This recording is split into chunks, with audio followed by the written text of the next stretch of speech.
So hello learners, कैसे हैं आप लोग। आज के इस वीडियो में हम लोग क्लास 9th इकोनॉमिक्स का यूपीएससी के बेसिस पे एमसीक्यूज़ करेंगे।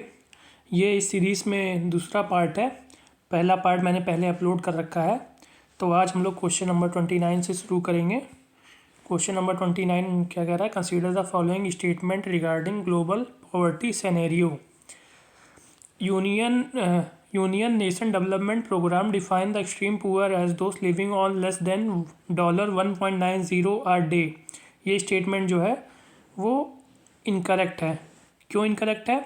क्योंकि जो यूएनडीपी है वो नहीं डिसाइड करता, वर्ल्ड बैंक डिफाइन करता है। ओके, तो यहाँ पे अगर वर्ल्ड बैंक होता तो ये स्टेटमेंट करेक्ट होता, पर यहाँ पे यूनाइटेड नेशन डेवलपमेंट प्रोग्राम है तो ये इनकरेक्ट स्टेटमेंट है। World poverty has fallen from 336% in 1990 to 5% in 2010। ये भी स्टेटमेंट इनकरेक्ट है, क्योंकि जो ग्लोबल पॉवर्टी है वो अराउंड 36% क्या कहते हैं फॉलन हुआ है 1990 से 2015 तक। ओके, ना कि 2010 तक। तो ये भी स्टेटमेंट इनकरेक्ट है। तो इसमें कह रहा है which of the following statement is are correct.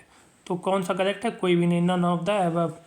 चलिए आगे चलते हैं। Question number 30 regarding global poverty scenario choose the correct statement from the below. In South Asian countries the poverty decline was slow compare to sub Saharan Africa. ये जो है ये statement incorrect है। Okay, in South Asian countries the poverty decline was rapid compare to sub Saharan Africa. ये statement correct है, क्योंकि जो South Asian countries जैसे इंडिया हो गई, पाकिस्तान, श्रीलंका, नेपाल, बांग्लादेश, भूटान, यहाँ पे बहुत ज़्यादा ही डिक्लाइन पॉवर्टी में दिख रहा है। 34% का लगभग 2005 से 5 तक, और 16.2% का 2013 तक। ओके, तो जो यहाँ पे डिक्लाइन है पॉवर्टी का, और जो सिग्निफिकेंटली डिक्लाइन हुआ है लगभग 10.4 मिलियन 510.4 मिलियन जो 2005 में था, वो 274.5 मिलियन 2013 में दिखा। ओके, तो एक तरीके से बहुत ही ज़्यादा पॉवर्टी डिक्लाइन हुई इन कंट्रीज़ में। ओके, तो आगे चलते हैं हम लोग क्वेश्चन नंबर 31 की तरफ। क्वेश्चन नंबर 31, अरेंज द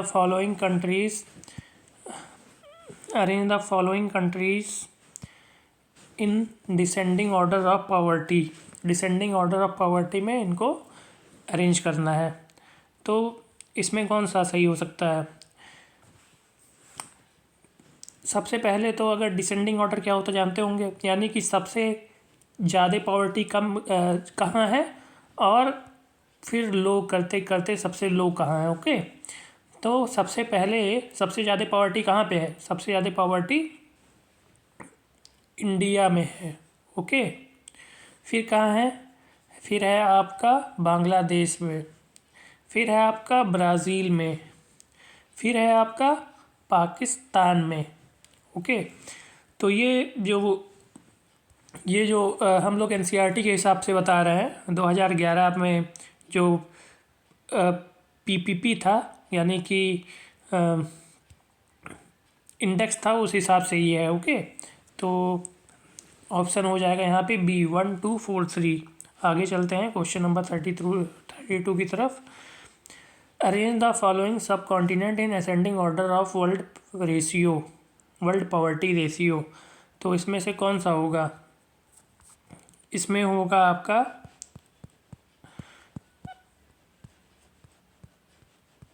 पहले east Asia and Pacific. Okay, फिर होगा आपका लेटिन अमेरिका एंड कैरेबियन, फिर इसके बाद होगा आपका साउथ एशिया, फिर होगा आपका सब सहारन अफ्रीका। तो इसमें करेक्ट कोड कह रहा है, यानी कि 4213 कहाँ पे है? देखें, 4213 ऑप्शन नंबर डी, ये ऑप्शन सही है। क्वेश्चन नंबर 33 क्या कह रहा है? Which are the causes of poverty in India? Low economic development in colonial period, high population growth, limited resources. तो इसमें कौन सा ऑप्शन होगा? देखिए, इंडिया के पास तो बहुत ही रिसोर्सेज है, पर हम लोग उस रिसोर्सेज को यूटिलाइज़ नहीं कर पाते, क्योंकि हमारे पास अभी भी उतनी टेक्नोलॉजी नहीं है, उतने हम एडवांस हुए नहीं हैं। जो डेवलप्ड कंट्रीज़ हैं वो हमसे ज़्यादा एडवांस्ड है, तो उनके पास जितने भी रिसोर्सेज वो अच्छी तरह से एफिशिएंटली और इफ़ेक्टिवली वो यूटिलाइज़ कर लेते हैं, पर जो हम कर पाते हैं वो हमारा एफिशिएंटली नहीं हो पाता। तो हमारे पास लिमिटेड रिसोर्स नहीं, बहुत रिसोर्सेज है।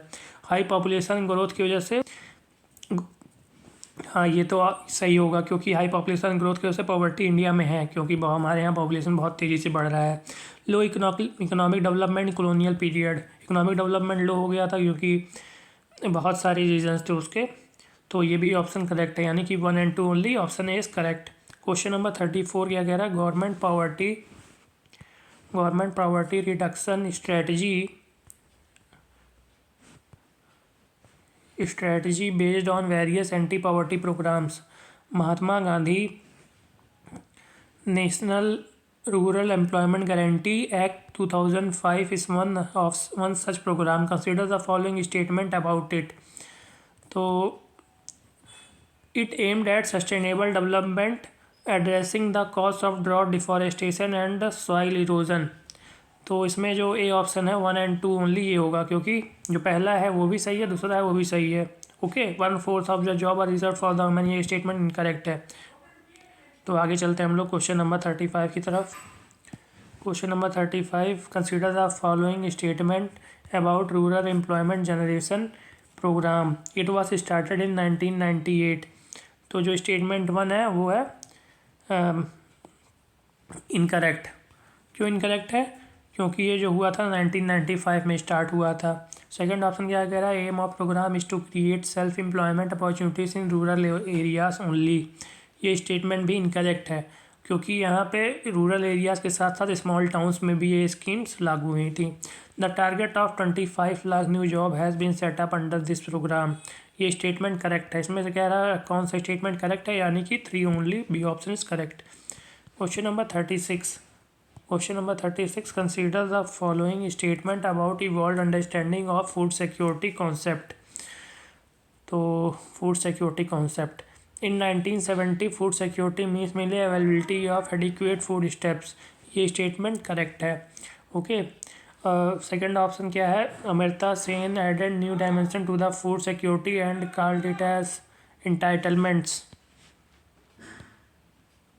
ठीक ठीक, फूड सिक्योरिटी एंड एंटाइटलमेंट्स, ये स्टेटमेंट भी आपका करेक्ट है। स्टेटमेंट 3 क्या कह रहा है? In 1991 world food summit declared poverty eradication is essential to improve access to food.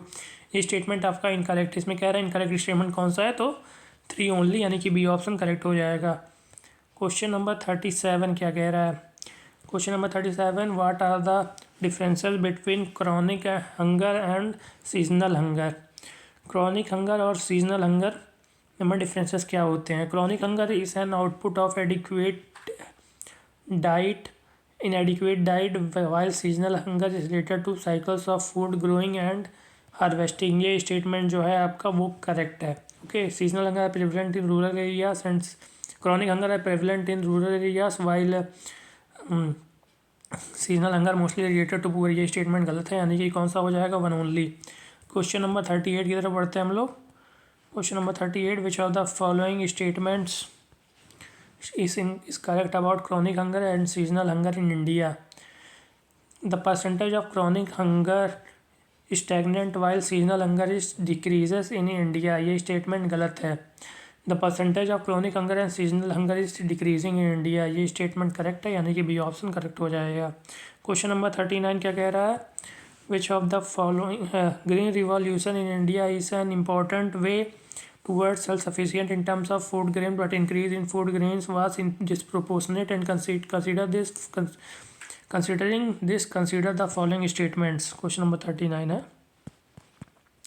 the highest growth rate was achieved in Punjab and Haryana. ये स्टेटमेंट इनकरेक्ट है। Uttar Pradesh and Madhya Pradesh achieved lowest growth in food grains. ये statement भी incorrect है, यानी कि incorrect statement कौन सा हो जाएगा? बोथ 1 and 2, यानी कि C option is correct. In the wake of high incidence of poverty levels as reported by NSSO in mid 1970s. Which of the following intervention programs were introduced in India? Question number 40। तो इसमें जो है public distribution system ये भी सही है, integrated child development programme ये भी सही है, फूड फॉर वर्क ये भी सही है, यानी कि ऑल ऑफ द अबव हो जाएगा। तो ये सेशन ख़त्म होता है। इसी से ही क्लास 9 की जितने भी MCQs UPSC के बेसिस पे है वो मैंने करा दिए हैं। इसका फर्स्ट पार्ट भी आप देख लीजिएगा। ओके, तो अगर आपको कोई भी डाउट हो तो कमेंट सेक्शन में बता दीजिएगा। बाकी वीडियो अच्छी लगी हो तो लाइक कीजिए, चैनल को सब्सक्राइब कीजिए और बेल आइकन दबाना ना भूलिएगा। Thank you.